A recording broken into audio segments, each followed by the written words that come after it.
Let me do, for those of you who aren't familiar with the arc of Lou's career, basically just a quick summary, just so you kind of get the basic outlines, and then we'll talk at length about Lou. He was born in Portland, Oregon, so he's another true native Westerner. He moved to the San Francisco Bay Area and in fact lived in Burlingame, just south of San Francisco Airport, for some time. In his growing up, he encountered Cantonese opera, Native American and Mexican music, jazz, as much as he heard any other musical tradition, so those were part of the norm for him. And at a very young age, he heard a recording of Indonesian music, which would become really formative with him. He studied, among many others, including an Indian master, he studied with, he's probably the only person in history who could make this claim, with Arnold Schoenberg and Henry Cowell, which is a dizzying combination of polar opposites. He worked at UCLA in the dance department, interestingly enough, as both a dancer and a composer. In 1934, he moved to New York when he would have been, 17. No, in 1917 he was born. 1917, my math, oh, sorry.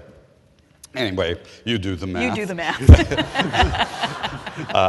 He moved to New York and met Charles Ives, and with Henry Cowell they prepared, and Lou Harrison conducted the premiere of the Ives Third Symphony. So as a very young man, he championed the older Ives's great Third Symphony. And when Ives got the Pulitzer Prize for the symphony, he gave half of the prize to Lou Harrison.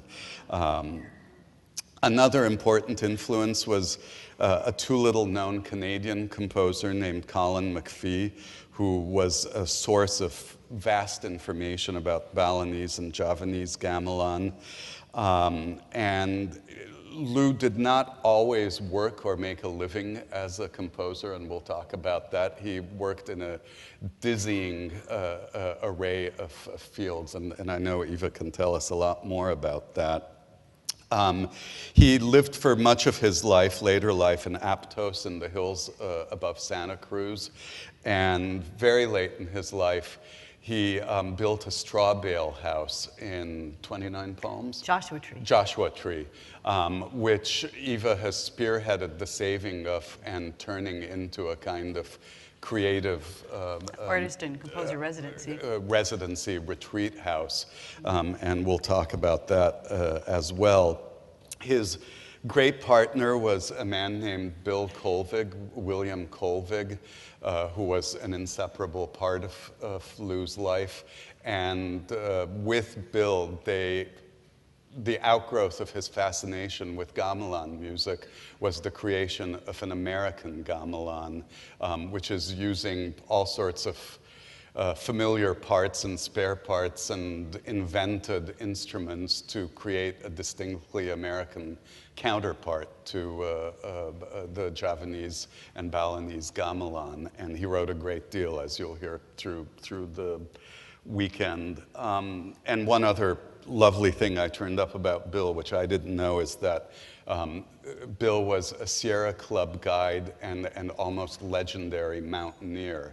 And like John Luther Adams, Lou Harrison was very attuned to the environment around him. So that's a quick wiki summary for you of Lou Harrison's life.